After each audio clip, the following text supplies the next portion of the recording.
नमस्कार मंडळी, रामराम. किचन म्हणजे गृहिणींचं विश्व असतं. तर नवीन वर्षाचं काहीतरी नवीन करावं म्हणून मी तिथे ग्रीन ग्रास मॅट टाकलेला आहे, जेणेकरून मला थोडं नवीन वाटावं. आणि आज मी शेवग्याची भाजी बनवणार होते, पण नंतर लक्षात आलं की बाबा रोजच स्वयंपाक असतो, पण आज नवीन वर्ष आहे, नवीन वर्षाची गोड सुरुवात करूयात. तर त्यासाठी खीर बनवली आणि सोबतच पुरी, आणि जे पुरी खात नाहीत त्यांच्यासाठी चपाती.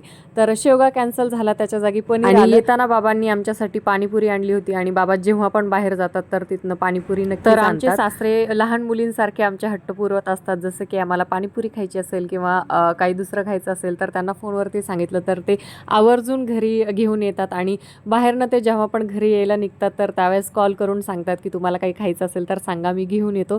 तर तुमचे पण सासरे असं करतात का ते नक्की सांगा. आणि दुसऱ्या दिवशी सकाळी सकाळी मी पुऱ्यासाठी लवकर उठले, कारण मला चहापुरी खूप आवडते. तर लोक खारी आणि चहा खातात, मी चहा चपाती किंवा चहापुरी खाते. तर तुम्ही असं खाता का? व्हिडिओ लाईक करा. टाटा.